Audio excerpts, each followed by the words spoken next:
네, 오늘은 요한복음 6장 후반절을 통해서 생명의 떡이신 예수 두 번째 시간을 이어가도록 하겠습니다. 네, 우리가 지금 이야기를 이어가기 위해서는 앞에 이야기를 잠깐 봐야 되겠죠. 요한복음 6장에 나오는 스토리가 있고 그 스토리에 대한 해석이 후반부에 나옵니다. 그래서 오늘은 해석입니다. 그 스토리가 무엇을 말하려고 하느냐 하는 이야기고, 지난주에 본 것은 그 스토리죠. 이야기가, 지난주에 나온 이야기가 비유 말씀이 뭐였느냐? 표적이었죠. 두 가지 표적이었는데, 오병이어, 떡 5개, 물고기 2마리로 5,000명을 먹인 그런 그 이적이었죠. 표적이었죠. 그리고 많은 무리들이 모였는데 그런 표적을 보여주고, 그 다음에 두 번째 표적은 다시 그 표적을 마치고 돌아오는 길에 제자들한테 또 물 위를 걸어가는 예수님, 그 초자연적인 표적을 행하시는 예수님을 통해서 예수님이 누군가를 제자들한테 교육하는 이런 이야기를 봤습니다. 그래서 이 이야기를 보고 이 표적을 왜 요한은 기록하고 있는가 하면 이제부터 설명이 나오는 거죠. 먹는 이야기였죠. 그래서 사람들이 먹을 것이 없는 사람들한테 먹을 것을 줘서 먹는 문제를 해결해 주는 예수님을 이들은 추종을 했어요. 그래서 그것이 이제 표적을 보여주면서, 근데 예수님은 이 표적을 보여줄 때 오늘 그 본문의 제목을 보면, 그 소제목을 보면 썩은 떡으로 생명의 떡을 깨우치시다. 그 표적 보여주는 것 자체가 목적이 아니에요. 그렇죠? 항상 예수님은 무슨 비유나 표적을 보여주실 때 전달하고자 하시는 말씀이 있는 거예요. 그럼 그것을 우리는 깨달아야 되는데 그냥 표적을 보고 끝나면 안 돼요. 그래서 한 번 더 생각을 해야 돼요. 우리는 생각하는 사고력을 하나님께서 주셨잖아요. 그걸로 깨우치라는 겁니다. 그래서 썩은 떡을 준 거, 썩은 떡이라는 것은 물질적인 것을 줬는데 그 물질적인 것은 사라지고 말잖아요. 그래서 썩은 떡이라 이렇게 표현을 하는데, 그 썩은 떡을 주고 배불리 먹은 것으로 끝나는 것이 아니라 그것이 뭘 말하는지를 깨우쳐라. 뭘 말하느냐? 생명의 떡을, 내가 이렇게 썩은 떡을 줘서 배불리 먹었듯이 내가 너희들한테 생명의 떡을 주는 자다 하는 것을 말씀하시기 위해서 그 표적을 보여줬다는 겁니다. 그래서 제목이 생명의 떡이었죠. 자, 그러면 우리 1번을 한번 볼까요? 1번에 보면 그 본문 1번에 이튿날 바다 건너편 벳세다에서 예수님과 제자들이 떠난 것을 확인한 무리들은 배를 타고 예수님을 찾아 가버나움으로 왔다. 그래서 그 표적을, 오병이의 표적을 행했던 곳이 어디라 그랬어요? 누구 고향이라 그랬어요? 베드로와 안드레와 빌립의 고향 벳세다라 그랬어요. 그들이 살고 있던 지역. 거기에서 뭘 행했다고요? 오병이의 표적을 행했어요. 그리고 배를 타고 다른 곳으로 왔는데, 거기가 어디예요? 어디로 갔다고 나왔어요? 어디 나오죠? 가버나움이죠. 가버나움. 그래서 가버나움으로 다시 돌아왔는데, 벳세다에서 가버나움으로 돌아왔는데, 돌아올 때 예수님은 표적을 보고 무리들이 왕으로 삼으려 하니까 산으로 피하셨고, 제자들만 깜깜해지니까 배를 타고 가버렸어요. 그런데 그 광경을 거기에 모여있던 사람들이 다 봤죠. 벳세다에 있던 무리들이 다 봤어요. 그래서 예수님은 배를 안 타고 갔어요. 그래서 그 다음날, 그러면 예수님을 무리들이 지금 아무도 없으니까 집에 갔죠. 그 다음날 다시 예수님의 이적을 보러 또 쫓아오겠죠. 그 쫓아오는 무리들이 어디로 찾아올까요? 그러면 벳세대로 갈까요? 아니면 가버나움으로 갈까요? 여러분 같으면 어디로 가겠어요? 예, 뭐 예수님 배 안 타고 갔으니까 산으로 갔으니까 예수님이 여기 있을 것이라 하고 다시 벳세대로 가봤어요. 근데 벳세대에 없어요. 예수님이 없어요. 배는 떠나고 없는데 제자들이 한 대 배를 타고 왔었는데 제자들이 갔는데 배 안 갔으면 그러면 이분은 분명히 여기 있어야 되잖아요. 근데 없어요. 그래서 이 사람들이 다시 어떻게 했다고요? 벳세대까지 그 벳세대에서 가버나움으로 가봤어요. 제자들이 간 곳으로 가봤어요. 그래서 갔더니 거기에 누가 있어요? 예수님도 거기 계신 거예요. 그래서 묻는 거죠. 예수님 여기 어떻게 오셨어요? 제자들만 배 타고 갔는데? 그쵸? 그게 왜 그래요? 예수님은 물리로 걸어서 쫓아갔기 때문이죠. 그런 이야기입니다. 그래서 그 질문을 보면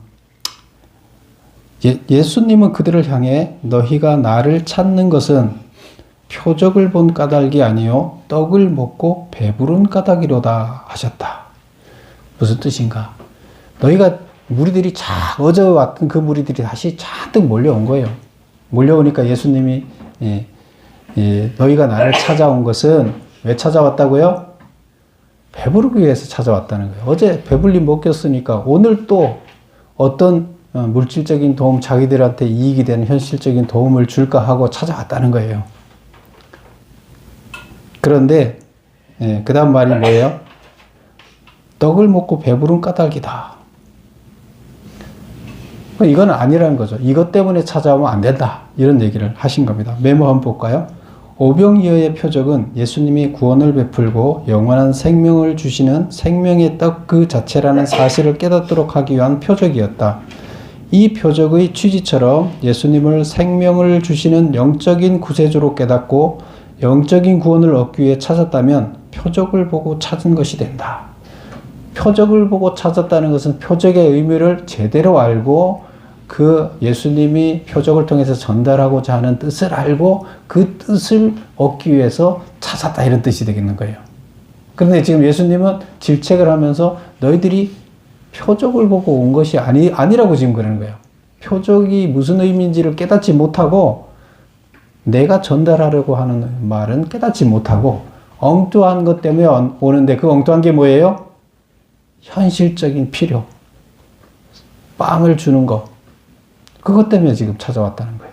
그래서 그 말이 뭐예요?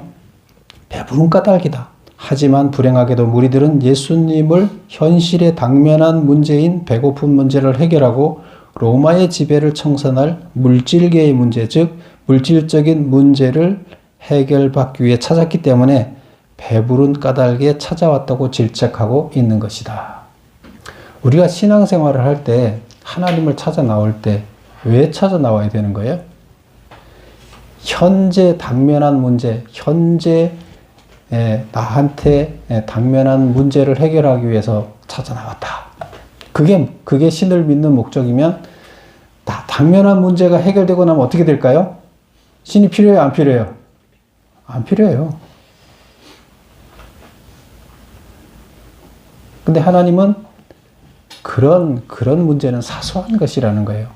현실의 문제는 하나님께서 우리에게 이 땅에 보냈을 때 현실의 문제가 중요하지 않다고 얘기하는 것이 아니에요. 현실의 어려움을 통해서 우리는 그 어려움을 극복하는 과정에서 우리가 성장해요. 그래서 하나님은 우리한테 부족하게 줘요. 누구한테 많이 주고 누구한테 적게 주면서 서로 나누는 방법을 갖게 하시고요.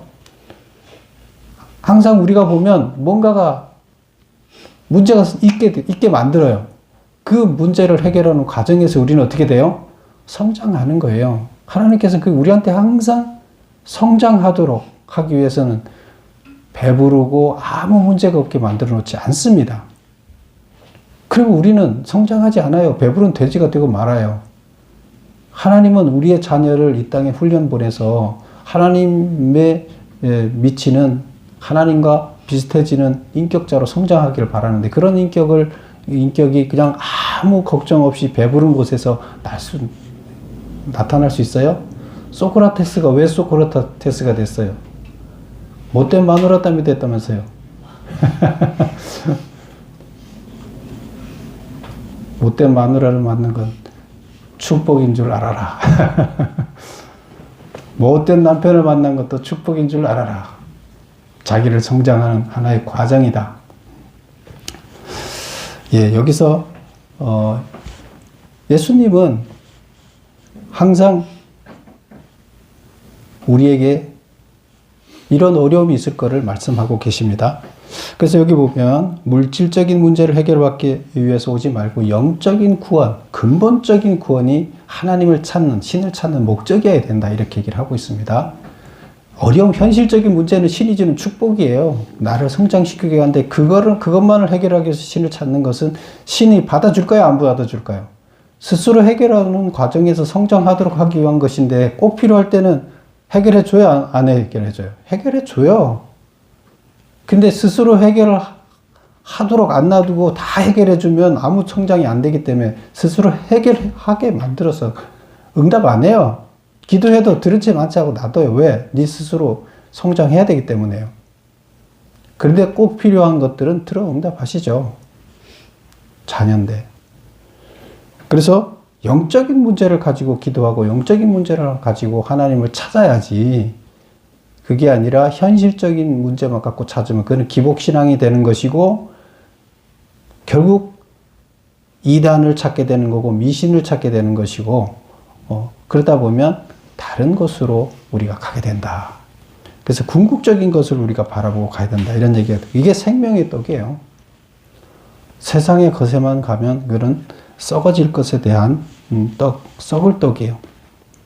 그래서 예수님은 떡을 통해서 내가 이렇게 영적인 생명을 주는 자, 구원을 주는 자다고 얘기를 하시는 거죠. 2번을 보겠습니다. 썩을 양식을 얻기 위해 일하지 말고 영생을 주는 양식을 얻기 위해 일하라고 했다. 무슨 뜻인가? 찾아온 무리들한테 이렇게 이제 얘기를 한 거죠. 메모를 보면 하나님께서 썩을 양식은 물질적인 양식을 뜻하고 영생을 주는 양식이란 구원을 위한 양식, 즉 영적인 양식을 뜻한다. 달리 표현하면 하나님이 하는 일에 동참하는 것을 말한다.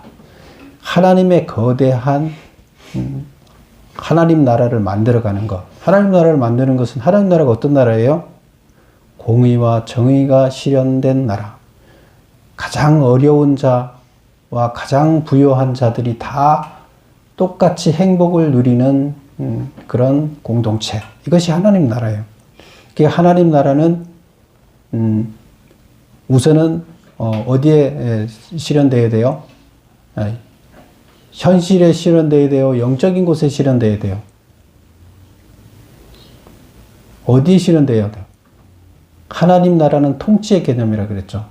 그래서 우리 마음에서부터 하나님 나라가 실현되어야 돼요. 그리고 그것이 우리가 살고 있는 현실에 나타나게 하는 것은 하나님의 나라가 우리 마음에 실현된다는 것은 하나님의 말씀의 메시지가 우리 가운데 임해서 그거를 확신하는 거, 어떻게 살아야 되는지를 확신하는 것이 되는 거고요. 그것을 우리 삶의 현장에 녹여내는 것은 우리가 해야 할 일이에요.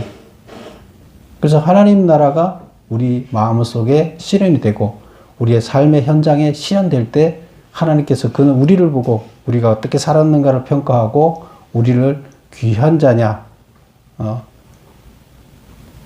아니면 하나님 봤을 때 복을 줄 자냐 복을 주지 말아야 할 자냐 이제 결정을 하시겠죠.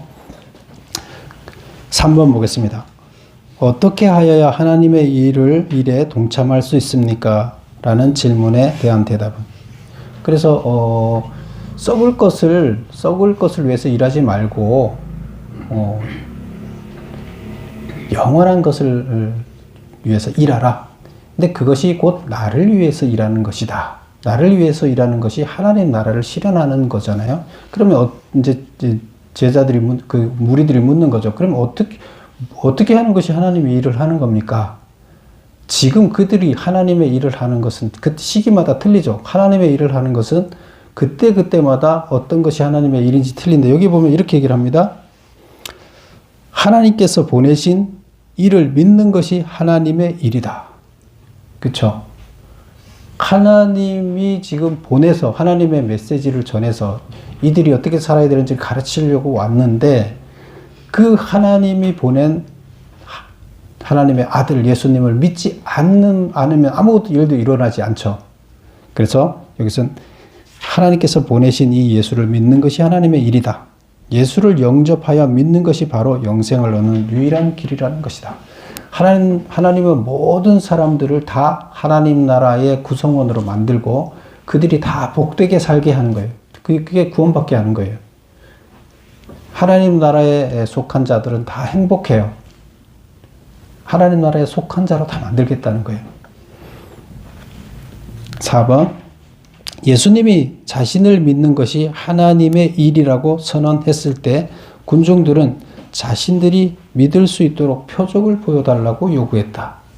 이들이 요구했던 표적은 무엇입니까? 30절 한번 볼까요? 그들이 묻되 그러면 우리가 보고 당신을 믿도록 행하시는 표적이 무엇입니까? 우리가 당신을 보고 믿어야 되겠는데 그러면 당신이 하나님이 보낸 자인지 우리가 어떻게 믿겠습니까? 표적을 보여주시오. 이렇게 하는 거죠. 하시는 일이 무엇입니까? 표적을 보여줘서 뭔 일을 해보십시오. 뭘 하실 겁니까? 이제 이거죠. 그랬더니 예수님이 뭐라고 대답해요? 31절 기록된 바 하늘에서 그들에게 떡을 주어 먹게 하였다 함과 같이 우리 조상들은 광야에서 만나를 먹었나이다. 이거는 이제 예수님이 한 말이 아니라 그 무리들이 한 얘기죠. 무리들이 뭐라고요? 이게 지금 그 광야에서 40년 동안 만나를 내려줬던 이야기를 하는 거예요. 그래서 모세가 하나님이 보낸 종이었는데 하나님의 선지자로서 하나님의 선지자라는 증거가 바로 만나를 먹여주는 거였다. 그래서 예수님이 지금 빵으로 먹여줬잖아요. 만나 먹여줬잖아요. 없는데, 아무것도 없는데, 모세처럼 먹을 게 없는데, 사람들 다 몇천 명 다 먹고 남겼어요. 모세도 그렇게 했었죠. 근데 그렇게 하니까 이런 걸 보여달라는 거예요. 지금 빵 한 번 먹여줬는데, 또 보여달라 이거죠. 계속 당신이 우리 필요한 거, 우리나라 필요한 거, 이것도 필요하고, 이것도 필요하고, 이것도 필요하고, 로마 지배로서 벗어나고, 우리나라 부자 나라가 되고, 뭐 이거 다 지금 기적을 행해서 우리를 그렇게 잘 살게 해봐라. 이거죠. 그러니까 하나님은 그런 일을 하러 오셨어요? 예수님은? 그래. 내가 하나님인 거 보여주기 위해서 니네 나라 무기도 많이 만들어주고, 다른 나라 들어오면 싸울 수 있게 말도 막 갑자기 많이 만들어주고, 먹을 것도 군량미도 하늘에서 뚝 떨어지게 해주고, 그렇게 해주려고 오신 거예요? 예수님이? 아니잖아요. 지금 그런 걸 요구하는 거예요. 그래서 예수님이 이렇게 얘기를 하시죠. 예수께서 이르시되 내가 진실로 너희에게 이르노니 모세가 너희에게 하늘로부터 떡을 준 것이 아니라 내 아버지께서 너희에게 하늘로부터 참 떡을 주신다. 하나님의 떡은 하늘에서 내려 세상에 생명을 주는 것이다. 그것은 참 떡이 아니다. 일시적으로 너희들 필요해서 생명을 꼭 유지하기 위해서 하나님이 행하지 않으면 너희들이 다 굶어 죽을 상황이기 때문에 하나님이 일시적으로 준 그거지, 하나님이 정말로 너희들의 생명을 구원하기 위해서 주는 것은 무엇이다? 참떡은 뭐다? 예. 내가 참떡이라는 거예요. 내가 참떡이다. 하늘에서 내려준 세상에 생명을 주는 것이다. 하나님은 떡을 주는 것이 아니 너희들 구원하는 것이 참떡이다. 그래서 4번에 표적을 보여달라고 했을 때 예수님은 뭐라고 대답했느냐? 군중 메모 보겠습니다. 군중들은 광야에서 모세가 내려준 만나와 같이 자신들의 육체적 필요와 욕구를 채워줄 수 있는 물질적인 표적을 요구했다. 예수님은 자신이 하늘로부터 내려온 참떡 생명의 떡이라고 했다. 이는 예수님만이 영적인 구원을 주실 수 있기 때문이다. 지금 사람들이 죄 때문에 다 죽어서 구원받을 수 없게 됐잖아요. 그들의 죄를 문제를 해결해줘서 그들을 구원해 줄 수 있는 자 누구예요? 예수님 밖에 없어요. 그래서 이들을 구원해 줄 이 영혼의 양식, 영혼을 살려 굶어 죽지 않고 영원히 살도록 해주는 영의 양식은 예수님밖에 없다. 이렇게 얘기를 하고 있습니다. 5번 보겠습니다. 예수님이 이 땅에 내려온 이유는 예수님을 보내신 하나님의 뜻을 이루기 위해서라고 했다. 하나님의 뜻은 무엇인가? 내게 주신 자 중에 내가 하나도 잃어버리지 아니하고 마지막 날에 다시 살리는 이것이니라. 예수님이 이 땅에 온 이유가 뭐라고요? 이 땅에 있는 하나님이 보낸 사람들을 한 명도 잃어버리지 않고 다 구원받게 하는 것이다. 이것이 예수님이 하는 일이에요. 해야 할 일이에요. 그 사명을 갖고 이 땅에 온 것이에요. 예수님이 누구예요? 하나님이죠. 하나님의 목표는 뭐예요? 하나님의 계획은 뭐예요? 모든 사람들을 살리는 거예요. 자기가 이뻐하는 몇 사람을 살리는 게 아니에요. 이 땅에 있는 전체를 살려내는 것이 하나님의 계획이에요. 목표예요. 근데 하나님은 그냥 가만히 있는데 하나님이 이 십자가 지고 갔다 그래서 모든 사람들이 다 구원받나요? 그렇게 만들지는 그런 원칙은 없어요. 그러면 길을 열어놨지만 모두를 살리기 위해서 길을 열어놓은 거예요. 하나님의 계획은 누구를 위해서? 나를 좋아하는 사람만을 위해서가 아니라 모두를 위해서 길을 열었다는 거예요. 그 얘기입니다. 하나도 잃어버리지 아니하고 마지막 날에 다시 살리는 이것이다. 다 살리려는 계획으로 하나님께서는 왔다는 거예요. 5번이 6번이 되겠죠. 10번이 아니라 예수님은 자신의 살과 피가 영생을 얻을 수 있는 유일한 방법이 된다고 주장하셨다. 그래서 자신의 살과 피가 영생을 얻을 수 있는 유일한 방법이 된다고 주장하셨다. 그 이유는 무엇인가? 우리 51절을 한번 볼까요? 51절 보면 나는 하늘에서 내려온 살아있는 떡이니 사람이 이 떡을 먹으면 영생하리라. 내가 줄 떡은 곧 세상의 생명을 위한 내 살이니라 하시니라. 그래서 죄로 인해 하나님과의 관계가 단절되어 죽을 수밖에 없는 인간이 구원을 얻을 수 있는 유일한 방법은 예수 그리스도의 대속적 죽음밖에 없기 때문이다. 그래서 예수님의 살과 피를 먹는다는 얘기가 우리가 이게 말도 안 되는 소리다 이렇게 이제 생각할 수 있잖아요. 왜 살과 피를 먹는다고 했어요? 우선 우리 구약 시대에 하나님 앞에 나올 때 죄 문제를 해결하기 위해서 자기 죄를 누군가가 대신 져줘야지 됐잖아요. 그래서 양한테 죄를 대신 지게 했어요. 그래서 양한테 안수해서 양과 내가 하나가 되는 거예요. 양이 내가 되는 거예요. 양이 내가 돼서 내 죄를 져줬잖아요. 그리고 죽었죠. 그래서 죽음으로 인해서 그가 죽음으로 인해서 내 죄가 무죄한 자로 됐어요. 내 죄가 없어졌어요.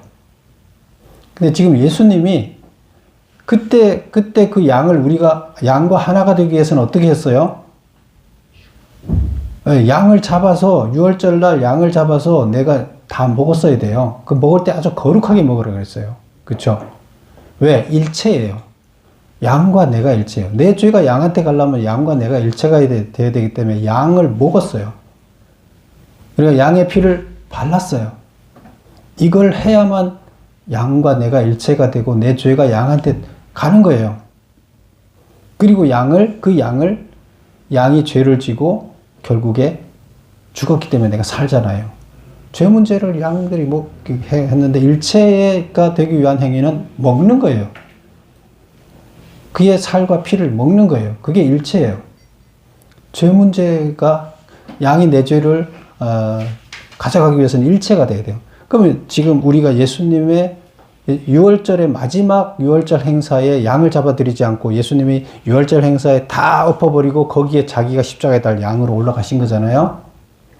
그러면 우리의 죄를 예수님이 다 짊어졌는데 그 짊어지기 전에 6월절 전에 제자들과 마지막 만찬을 하면서 피와 살을 이것은 내 피다 내 살이다 하면서 제자들한테 다 하고 그 피와 살을 먹는 의식을 행했죠. 그게 일체예요.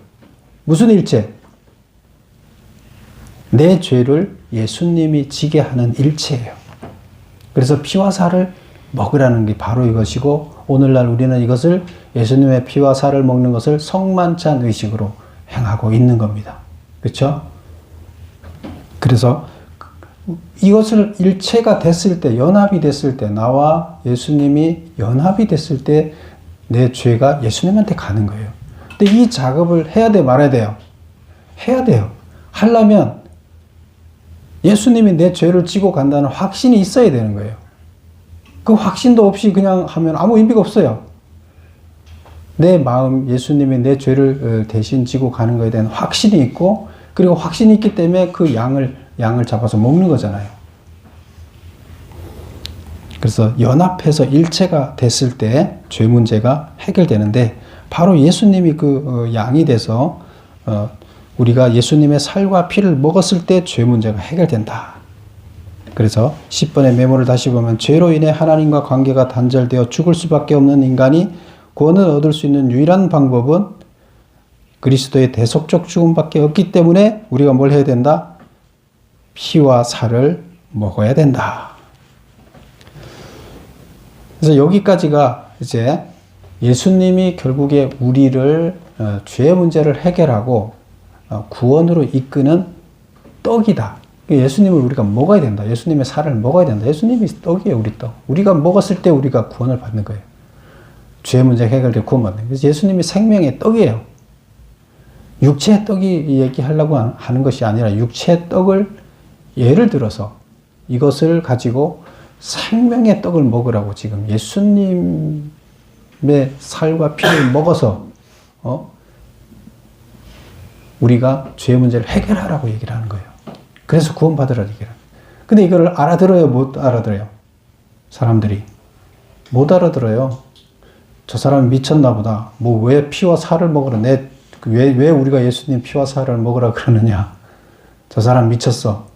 우리가 지금 선지자를 원하는 것은 피와 살을 먹는 게 아니라 지금 우리의 민족적인 어려움을 해결하고 우리의 먹거리를 해결하는 문제인데, 선지자가 그거 해줄 줄 알았는데 딴소리 하고 있다. 야, 떠나자. 저 사람 아닌 것 같아. 선지자 아닌 것 같아. 무리들은 돌아서는 거죠. 그들이 바라고 있는 영적인 구원이 아니었기 때문이에요. 그들이 바라는 것이 현실적인 문제였기 때문이에요. 그래서 현실적인 정치적인 메시아를 원했던 그들은 다 떠나가게 되는 거죠. 6번 보겠습니다. 여기까지가 이제 그 얘기고, 이제부터 60절부터 나오는 그 이야기가 60절부터 끝에까지 나오는 이야기는 무슨 얘기냐면, 예수님의 설교를 들은 무리들과 제자들이 어떤 반응을 보이고 있느냐. 지금 무슨 설교를 했어요? 생명의 떡에 관한 설교를 했는데, 이 설교를 그들이 어떻게 받아들였느냐, 이해했느냐, 못했느냐, 받아들이느냐, 마느냐, 이 문제예요. 이게 이제 제자들의 반응이에요. 두 가지 반응이 일어나죠. 6번. 예수님이 생명의 떡이라는 긴 설교를 들은 제자들 중에 떠나는 자는 누구이고 남은 자는 누구인가? 1. 물질적인 떡에만 관심을 두고 영생을 주는 생명의 떡에는 전혀 관심이 없었던 무리들은 예수님 곁을 떠났다. 이게 누구예요? 무리들이죠. 그래서 오병이의 기적을 보고 쫓아왔던 무리들은, 에이, 저 사람은 우리 선지자 아니야. 다 떠났어요. 2번. 예수님을 떠나가는 무리를 보시면서 예수님께서 12제자들에게도 뭐라고 얘기했냐면, 너희도 저렇게 저들 무리처럼 또 떠나가려느냐, 나를 떠나가려느냐 하고 예수님이 묻습니다. 그랬더니 베드로가 말합니다. 영생의 말씀이 주께 있사오니 우리는 누구에게로 가오리까? 영생의 말씀을 주시는 분한테 우리가 이제 어디로 가겠습니까? 우리는 주는 하나님의 거룩하신 자이신 줄 믿고 알았사옵나이다. 하나님의 거룩한 자, 하나님의 아들인 줄 알고 믿습니다. 이 얘기예요. 그러니까 하나님의 아들로 베드로가 고백을 하면서 제자들은 그대로 예수님 곁에 남았다. 결국에 제자들 일부만 남고 무리들은 다 떠나갔다는 얘기가 되겠습니다. 여기에서 우리는 뭘 느낄 수 있어요? 오늘날 우리들의 신앙도 마찬가지예요. 기복적인 신앙에 빠진 사람들은 참 하나님을 찾을 수가 없어요. 교회도 마찬가지고 개인도 마찬가지고 어떤 집단도 마찬가지예요. 그래서 교회가 어떤 이익을 도모하기 위한 집단이 되거나 그랬을 때 어떤 뭐 선교단체도 마찬가지고 어떤 이익을 도모하기 위한 것의 목표가 되면 결국에 그들은 하나님을 떠나게 되는 겁니다. 그런데 목표가 뭐여야 돼요? 구원이어야 돼요. 우리의 구원. 그리고 하나님 나라를 건설하는 것이 우리의 목표가 돼야 돼요. 우리의 구원은 하나님 나라에 들어가는 거예요. 하나님 나라를 만들어내는 거예요. 통치의 개념이라고 그랬죠. 하나님 나라는. 하나님의 통치가 임했을 때 하나님의 법이 나를 지배하는 것이 하나님 나라가 나한테 임한 거예요. 그리고 그것이 내 삶의 현장에서 내가 녹여내서 현재 삶의 현장에서 내가 하나님 나라를 만들어냈을 때, 공평과 정의의 나라를 만들어냈을 때 나는 뭐예요? 하나님 나라의 시민으로 사는 거예요. 하나님이 원하시는 거 바로 이런 삶을 우리한테 요구하세요. 그런데 나는 이쪽 편도 무리들 편도 아니고 제자들 예수님 편도 아니고 나는 가운데에 서 있을 거야.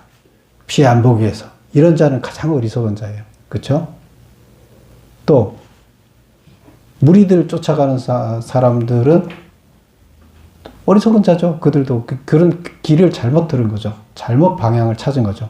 그런데 양쪽에 어디도 아니고 가운데에 서서 눈치만 보는 자는 가장 어리석은 자고요.